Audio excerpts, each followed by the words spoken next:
Good afternoon. How is everybody today? Wonderful. My name is David Bazanis. I'm the Executive Director of the Oldham Chamber and Economic Development Office, and we are very excited to be able to host this town hall meeting with Senator Rand Paul. I want to thank each of you for taking time out of your work schedules and your home life to be here. It's so great to see so many faces of Oldham Countyans and our young people here to get to watch this democratic process in action. So we're excited about having you here. We have two microphones that we can start later on as the event gets going and the senator starts to answer some questions. But before we get started, I wanted to make a few announcements just to let you know some of the people that have showed up today. We are excited to have many of our magistrates here in Oldham County. Magistrate Lawson, Michael Lawson is here. Magistrate J.D. Sparks. Magistrate Bob Dye. Magistrate Brett Likens. And he's around here. So our circuit court clerk, Rick Rash, is here. Yeah. He's got people cheering for him. This is great.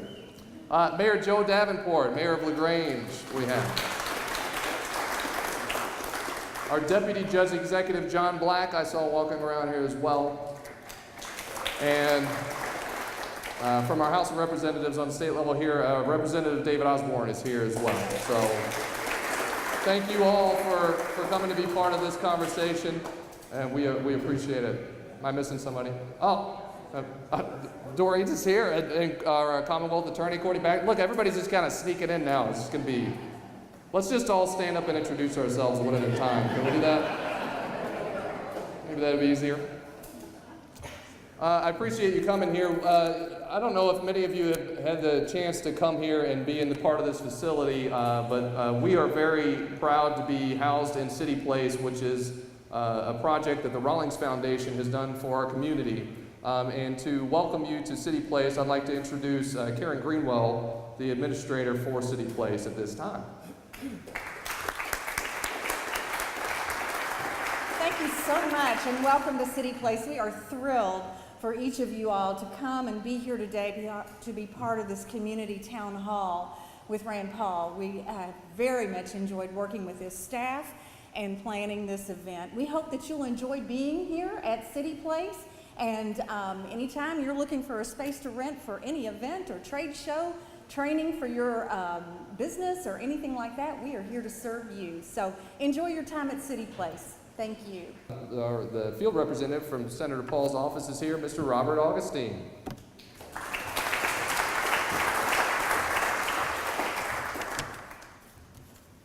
Thanks everybody for coming out. Welcome, and thank you for attending this town hall for Senator Paul. I'm Robert Augustine. I'm your local field representative for Oldham County. Senator Paul appreciates the opportunity to hear from his constituents and learn about the issues that are important to this county. Please note this is an official Senate town hall, and Senator Paul is here as your representative in Washington, D.C. Senator Paul's office offers many services to the citizens of Kentucky, and that information for all the services can be found at paul.senate.gov. Senator Paul's Constituent Services Department is headquartered out of the Bowling Green office. If you or someone you know needs help with a federal agency, such as Social Security benefits or veterans benefits, the Constituent Services staff will be happy to assist. With us today, you saw her when you came in, we have Bonnie Honecker from Bowling Green, from our Constituent Services Department. Bonnie and the rest of the staff in Bowling Green, they're really great to work with, so please don't hesitate to contact us. That's what we want you to do. And feel free to speak with your following this town hall if we need to help you out with a federal issue or open up a case for you. We ask that the question and answer portion of this town hall be available to the constituents present, and would like to direct members of the media to our State Communications Director, Kelsey Cooper, who is right there. Also with us today, we have State Director Jim Millman from our state office. He's here today. Again, thank you for taking the time to attend this Senate town hall. And thank you City Place and the Chamber of Commerce for helping us put this together.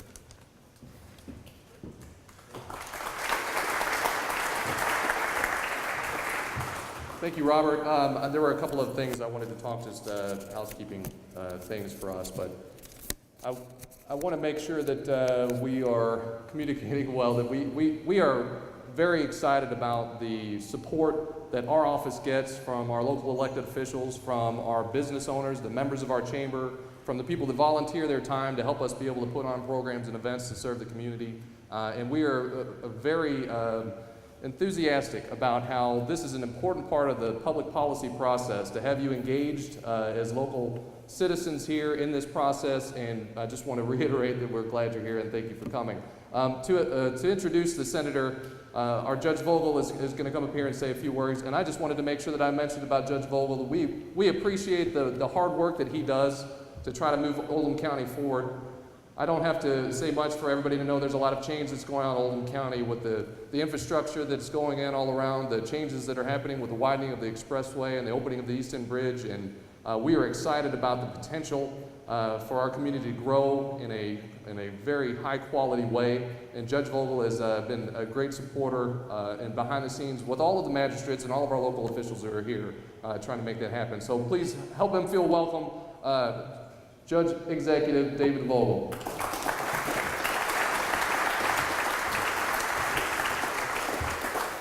Thank you, David. Appreciate your kind words, and we are all our public officials and our community here are working together to try to move the bar upward, make it a better, a cleaner, nicer place to live, and I appreciate the cooperation that all of our public officials, county and city, extend.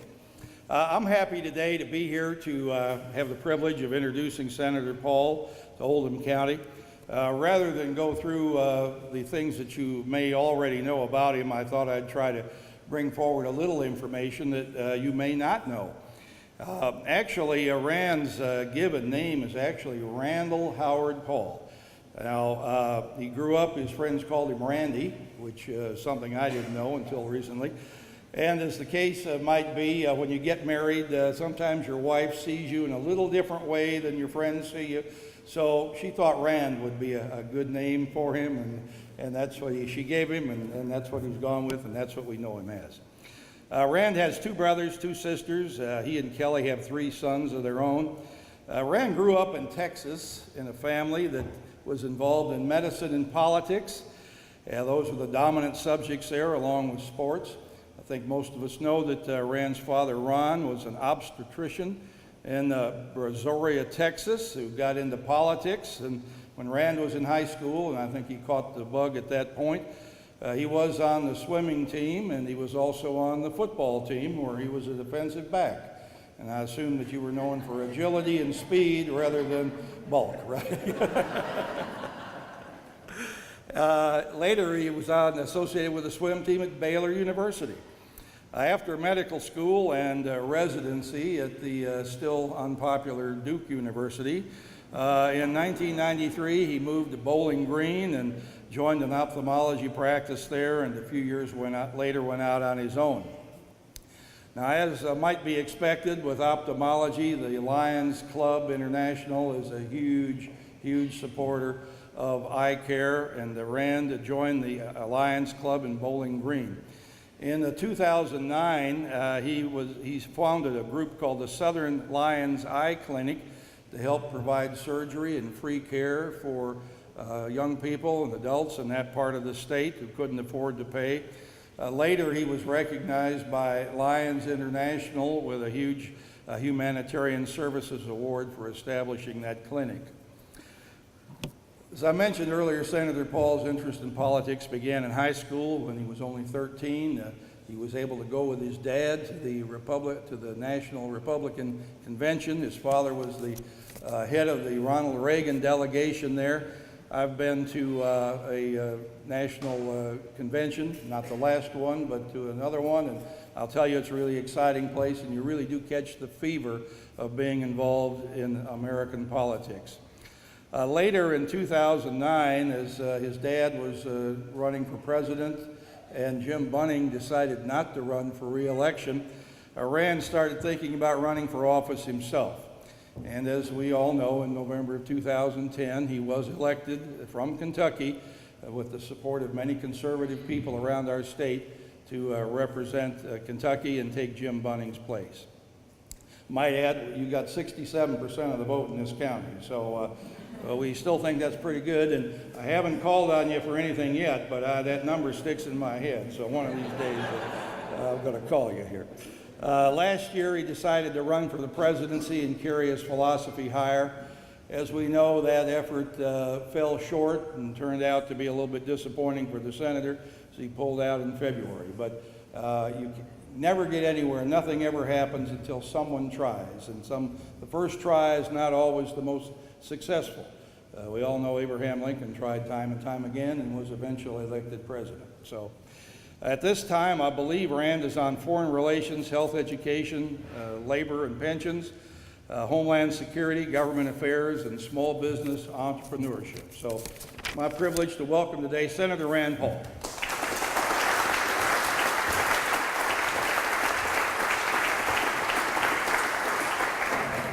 It is good to be here. First time I came to Oldham County was many years ago for soccer. My middle son was a soccer player, so I think we know every soccer field in Oldham County, Jefferson County, you name it. We've been all over the place playing soccer, but it is good to be here. It's my first time in City Place. This is a beautiful building, and you guys should be proud of it. The report from Washington's both, good and bad. It depends on how you want to look at it. The good news is I think we are the richest, freest, greatest nation on the planet and probably in the history of civilization, and still remain so. The bad news, though, is that we've got some underlying fundamental problems in our country. And I think number one among those is our debt. We borrow about $1 million every minute. And this threatens our country. It threatens the underpinnings of the currency. It threatens the foundation of the country to have so much debt. And we've kind of been lulled to sleep. We have people saying, well, deficits don't matter that much. And, the interest payment's about the same as it was 10 years ago. And in some ways, there's a grain of truth to that. About 10 years ago, 8 years ago, our debt was 10 trillion, and the interest payment was 230 billion. It's hard to imagine these numbers. They're very big numbers. But now the debt's 20 trillion, twice as much, and the interest payment's still only 230 billion. People are like, no big deal. We doubled the debt and our interest payment's the same because we've made interest rates so low. But there are ramifications to that. Anybody remember the housing bubble of 2008? One of the reasons we kept building houses is we didn't get feedback that we built too many. The number one feedback that you've produced too much stuff and that there's an overheated economy, the number one indicator is interest rates rising. What if the Federal Reserve keeps interest rates low? The signal to businessmen and women is keep building houses. So we did. We kept chugging along, and there were people saying home prices had never gone down. This was true. The average home price had not gone down from 1937 to 2007, so people said it never will. And sure enough, it did. There was a reversal. But we got overextended not because of a failure of capitalism, but because government pushed us in that direction. So why does government, or why did the Federal Reserve want low interest rates? Because we have this massive debt to finance, and also because some believe you stimulate the economy by doing that. But there are ramifications. We suffered that, and we had a great dislocation. My fear is that we are sort of building towards another one, that we have low interest rates that are still stimulating, and we're not getting the proper signals as to whether we're overproducing or underproducing, whether we should build more, whether we should buy more stock or less stock. So I'm still worried about the country. Admiral Mullins a few years ago said that the number one threat to our national security is actually our debt. And I do believe that. Great countries and great empires have ended with a whimper as they get overextended and they say they're going to be everything to everyone around the world, and there's just not enough money for it. So currently we're borrowing $1 million every minute. And you say, well, how can we cut back? Isn't all of government necessary? Well, one of the things we do in our office, and you're welcome if there's an email list to get on our email list, is we put out something every week or two talking about where some money is being spent that maybe you might agree with us is being wasted. It's called the Waste Report. Last week we came out with the discovery that the government spent $1.25 million on a cartoon in Afghanistan. The cartoon had a noble purpose, to say they shouldn't use drugs anymore. Since we've been there, the poppy production has tripled. We spent about $8 billion eradicating the poppy. And my friend Thomas Massey likes to say, you know what? We should have just bought Roundup. $8 billion worth of Roundup's a lot of Roundup. Instead, though, the government we instituted, Karzai, his brother was a drug baron, made millions off of it until somebody finally murdered him. They were involved in the drug trade, the people we installed as the government. So I think a lot of that money gets squandered. But I also think there's a limited amount of money, so we should make decisions on where we spend it. So we spent over $100 billion in Afghanistan on infrastructure. Well, I personally would rather build roads here than in Afghanistan. They build them, they blow them up, they build them, they blow them up, and we keep rebuilding them. But we don't have enough really to fix the problems we've got in our country. So I think we need to concentrate at home. One of the things I introduced recently was to take some of the foreign aid money that's going overseas. There was $8 billion left in the account. I proposed what we do is take that $8 billion out of the foreign aid account and put it into the transportation account. You know, we're short of road money. Representative Osborne will tell you that. They're always struggling to come up with enough money to meet the needs. You go to northern Kentucky, they're trying to build a bridge is 50 years old up there. There's not enough money for all the things to do in our country. So I think we have to set some priorities and decide whether or not we have enough to pave other people's country and build bridges overseas when we can't afford to build our own. I've also proposed another way that we could get more money for transportation. And there's $2 trillion worth of American profit overseas. It's great. American companies are selling stuff to people in other countries, and that's wonderful. Apple has $180 billion. They're a great company. They sell iTunes, iPhones, iPads, computers, everything overseas. They pay tax where they sell it, but then it's the profit, it's American profit. They want to actually bring it home, but the tax to bring it home is 35%. So if they're selling iTunes in France, the income tax, so there's 20% for corporations, they pay that, then they have to pay another 35% or the difference to bring it home. But they can borrow money at 2%. So Apple has all this big cache of money, and to pay their dividends, they're borrowing money to pay their dividends. They borrow money at 2% rather than to pay 35% to bring it home. So in 2005, we lowered the tax from 35% to 5%, $300 billion came home. It's a huge stimulus. It's real money, not borrowed money. It all came home. There's now $2 trillion overseas, and I have an economist that says over $1 trillion of it will come home with a voluntary tax, and I actually have a Democrat co-sponsor at 6.5. I'd probably go to 5, but if I can only get 6.5, I'd take 6.5. Voluntary tax, $1 trillion comes home, but the tax on that would be about $70 to $80 billion. I'd put it directly into the road fund, not into the general fund, which is sort of a black hole. Put it just directly into the road fund, something we don't care what party you're in, we all can agree, let's improve the infrastructure in the country. And I've had trouble getting it passed, but I think it's popular among the people. And if you like the idea and you think, what's a way we could actually reduce a tax and get more money for something, I think we ought to think about it and maybe talk to our representatives about doing it. I think that when we look at our country's finances, we should do something that every one of you have to do, balance the budget. Anybody here borrow money for rent? Borrow money for groceries? Nobody borrows money for their daily expenses. Now you might borrow money for a house, but it's something of concrete value that the bank holds against the note. But the bank's not going to loan you money for groceries or for rent. That's what our country's doing. We're borrowing money for Social Security because we spend more than comes in. We have some fundamental imbalances in our country, and we need to fix them. And we have to decide priorities. If you've come today and you're going to tell me about something that you want money for, what I always tell everybody that comes is, tell me something you don't want me to spend it on so I can find money to spend it on what you want me to spend it on. But don't just simply think there's more extra money, hey, come spend money on something, unless we're willing to talk about where we're going to cut it. And I think there are areas to cut. I'll give you a couple other examples of where we spent money that I think we maybe shouldn't. We spent $500,000 on a climate change application game, a video app for your phone, so you can learn about climate change. We spent $15 million in the Philippines to have them ready for climate change.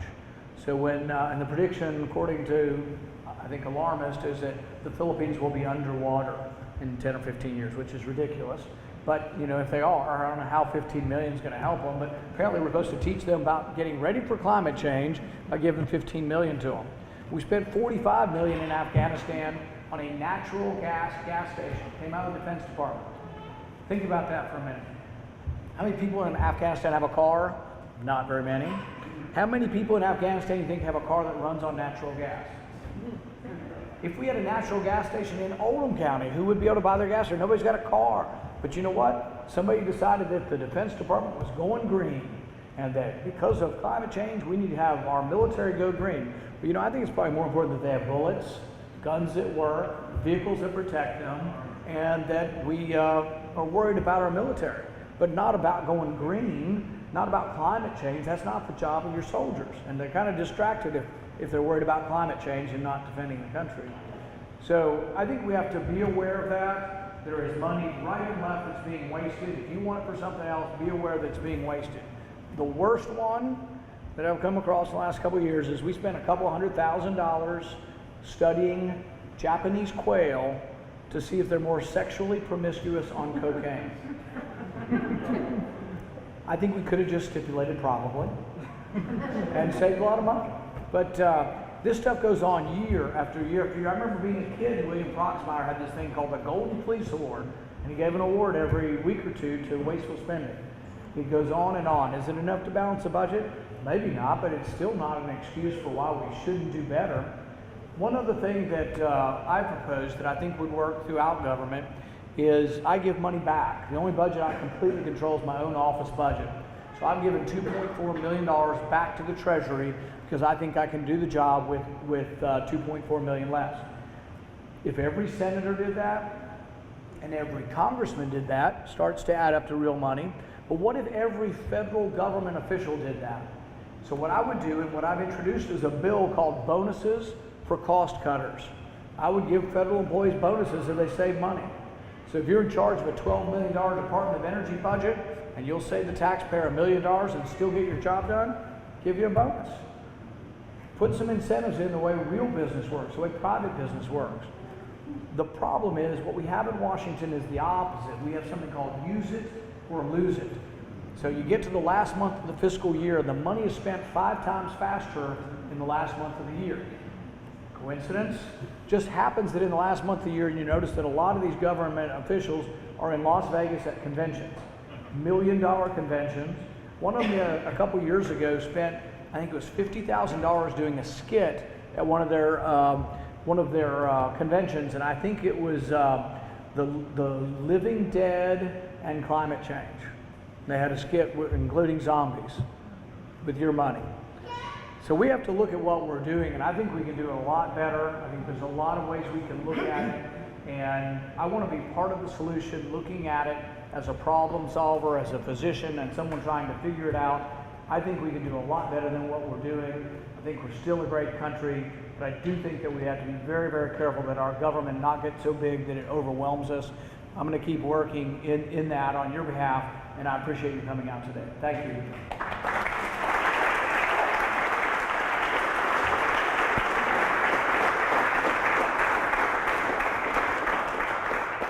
And I'll be happy to take some questions. It might be easier for everybody to hear if you use the microphones.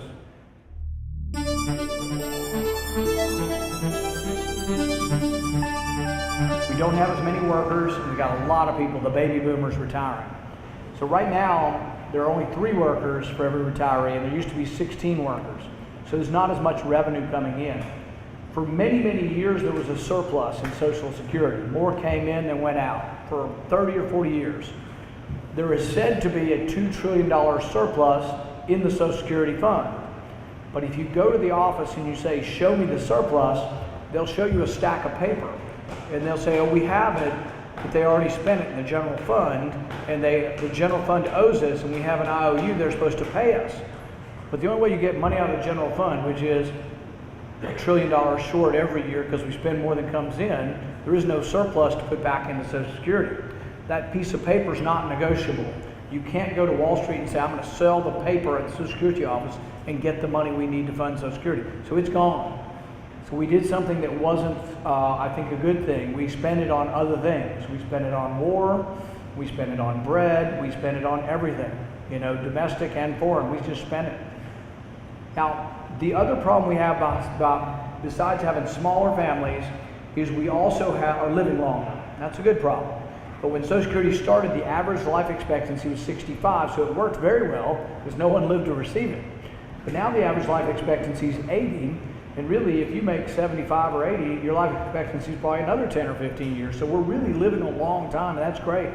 But we have to figure out how to fix the fundamental imbalance of not having enough taxes coming in and having too much go out the door.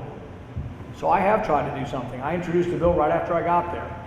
Now, it's not something that everybody's going to whoop and jump up and down and say, yay, this is how we have to fix it. But I want to fix Social Security so it will continue. The only way you can do it is you have to increase the age of eligibility. Nobody's jumping up and down, but I see people nodding their heads knowing that it's coming. If you talk to young people in the room, you talk to anybody in their 20s, they're not even sure they're getting it. But the thing is those of us in our 50s are going to have to wait longer. And we've already done this once. In 1983, the age was 65. And from 1983 to 2000 and maybe even 8 or 9, we gradually increased the age. You don't have to do it all at once. You can do it a couple of months a year. So now it's 67. Nobody gets Social Security till they're 67. There's the early, opt-out where you get less if you want, but it's really 67 for Social Security. It's probably going to have to go to 70. Now, do I say that because I want to punish you or punish people my age? No, it's just there's no money. That fixes 2/3 of the problem, and you can do it over a 20 or 30-year period, and that fixes 2/3 of the shortfall in Social Security. My bill would do one other thing, and I would means test it. And nobody's excited about that either, but that means people like myself who have been successful are going to get less. But in order to do that, we protect it for the people who that's all they have. I'm going to have other means for my retirement. Many people in this room will. I'm going to have to go with less in order to have something for the people that's all they get. And that's called means testing. So people that made over $100,000 a year are going to get a couple $100 less a month. Those at the bottom of the scale would get exactly what what's been promised to them. I think if you do means testing and raise the age gradually, you can preserve Social Security forever. But that's just the tip of the iceberg. The bigger problem is actually Medicare. Medicare is $35 trillion in the hole for the same reasons. A little more reasons, but at least because we're living longer and smaller families, Medicare is in the hole too. And then Medicare is also in the hole because we don't, medical prices or healthcare prices are not competitive and there is no marketplace. So they've gone up dramatically. So we have to fix a lot of things. But I have tried to be part of the solution and will continue to try to be part of the solution. Yes, ma'am.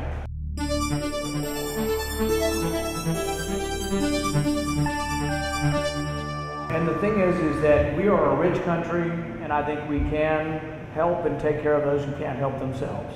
However, in order to do that, it's just sort of like the way what I began with in the speech part was that in order to have that money, you got to look at all the money being spent and say, is there anybody that really doesn't need that money? So, for example, if you look like me and you hop out of your truck, you shouldn't be getting disability. If your son was born with a disability that is not his fault and he can't overcome it, and there's no medicine going to make him better, we should be able to deal with that. But to have enough money for it, you've got to make a lot of programs for able-bodied people transient. So if you're out of work, we need to help you while you're out of work, but you need to get back to work. It needs to be a temporary assistance. Same way with Medicaid. Medicaid needs to be a temporary assistance until you get on your feet and get a job. The other thing you have to look at is how many people can you support on Medicaid? If all of Oldham County were on Medicaid, who would work to pay for it? So you can't have everybody on Medicaid. Can you have 50%? I don't know, that's a lot. Can you have 10% or 5%? Maybe. What you need to do is have a small enough people that are on government assistance that there's a lot of people left working to provide. The one analogy is like when you got people in the wagon, people that are having to be pulled, you got to have enough people pulling the wagon. If the wagon gets overloaded with people, there's not enough steam from the economy pulling the wagon, you run out of money. And so we do have to have some rules, and I think we also have to consider that as we expanded Medicaid, maybe we need to institute some consumer participation in it, in the sense that those who are not the poorest of the poor, but the new people that have been at it, maybe co-pays and things like that to get them to use the system wisely. So what you're telling me, Over here. what you're telling me is if we get our new Medicaid system, that then is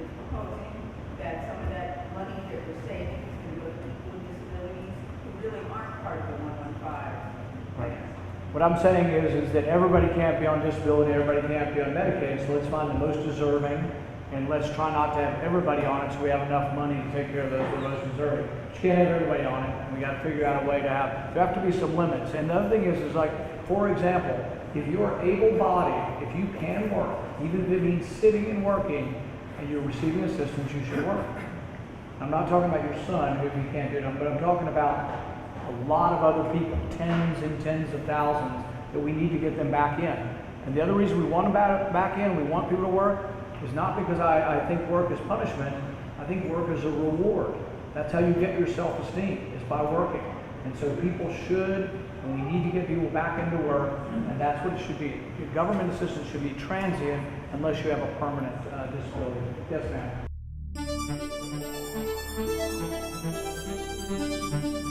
Yeah, no, I think it's a good question. What do we do to keep dangerous people from getting guns? Well, we do have rules for felons getting guns, and we do have rules to prevent people who have been convicted of criminal offenses or psychiatric criminal offenses from getting weapons. I think those are good. We have background checks and other ways to try to prevent people from getting weapons. Currently, if you are on the terror watch list, when you go to buy a weapon, the FBI is notified. And the FBI can't stop you from purchasing weapons currently. That's the current law. One of the things that's prompted sort of the terror watch list and discussion of the terror watch list has been the Orlando killing. And I think we're all horrified about 50 people dying, 50 people wounded, and that this can happen. But we got off, I think, a little bit away from topic when everybody started talking about, gun control for the terror watch list. Because the guy from Orlando, the killer, wasn't on the watch list. So if we want to think through, how could we have stopped it? And I'm a physician. I don't immediately say it has to be a partisan response. I say, what is the thing that could have stopped Orlando? How could we have stopped the Orlando killing? Well, one, he needed to be on the list. So I do agree having a list is important. He needed to be on the list. He was investigated twice by the FBI. The FBI went through 2 10-month-long investigations and then said, he wasn't a credible threat to kill anybody. Well, that was wrong. He was a credible threat. He did kill someone. So I think they made a mistake in closing the investigation too soon. This isn't the first time. If you look at domestic terrorism in our country, the Boston bomber. The Boston bomber was investigated by the FBI, and they found him not to be a credible threat, and it turns out he was. The Garland shooter was investigated by the FBI, and it turns out he was still a threat, but we took him off the list.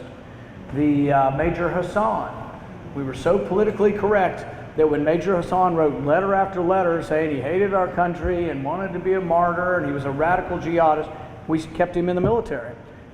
Even 9/11, you go back to 9/11, we captured the 20th hijacker a month before 9/11. One FBI agent wrote 70 letters to headquarters saying we should look at the guy's computer. They never looked at his computer. So we have to do a better job at investigating these things. But if we think that everybody who gets put on a government list should have their gun rights taken away, I think we're making a mistake. Mainly because the list is secret. The list is secret. The criteria for who is on the list is secret. Now, Ted Kennedy was on the list, and I think maybe we should have taken away his driving permit. But I wouldn't take away even Ted Kennedy's Second Amendment rights without a hearing. So in our country, we have something, and it's this presumption of innocence. You are innocent until proven guilty. I'm happy to take away the gun rights of anybody on the terrorist list who's gone through a proceeding, and I did vote for that. But the proceeding is where you get to present your side of the case. Many, many people are put on this list erroneously, are eventually taken off. But the thing is, you wouldn't want, what if you got put on the terror list and we said, well, it's really bad that people can go to a mosque and talk about Islam if they're on the terror list. Maybe they shouldn't be allowed to go to church. So let's take away their First Amendment right. So the Second Amendment is no less than the First Amendment. Should we take away other fundamental rights without a proceeding? In our country, are we not presumed innocent until we're found guilty? So by all means, I don't want dangerous people to have weapons. But just one other thing before we finish that subject. The FBI had another chance. He goes into a gun store, the Orlando killer, 6 weeks before. He goes into a gun store and he says he wants to buy 1,000 rounds of ammunition He's talking in Arabic to someone over the phone, and he wants body armor.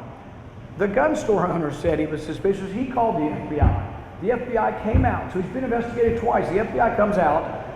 They didn't even look at the security footage. I guarantee your local police, anytime they're called to a robbery, looks at the security footage. The FBI did not look at the security footage, and they didn't present the gun store owner with pictures of people who'd been investigated for terrorism. So if we want to stop killings, we've got to do better investigations. But gun control doesn't work. Gun control works for law-abiding people, but it doesn't work for criminals. It doesn't work for terrorists. They're not deterred by fines. Do you think someone who is a criminal is deterred by a fine? We should protect the Second Amendment just as much as the First Amendment. I think we have time for one more.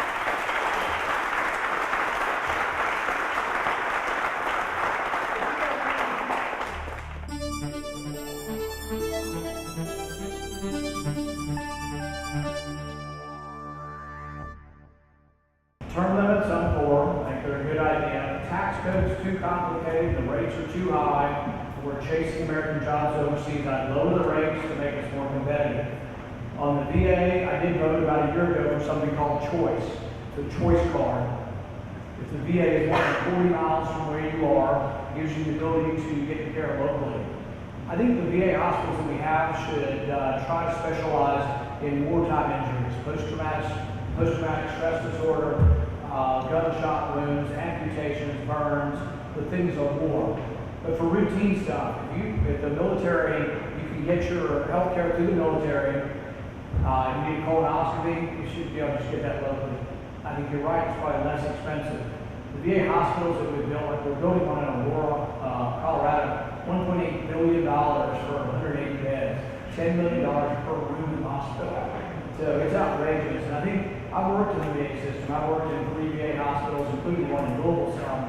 And I think overall the quality is pretty good. The access to care and how quickly it's not always the best. But I think sort of a hybrid, still having the VA hospitals, but then having some choice to go to local hospitals would be a good idea. Thanks, everybody.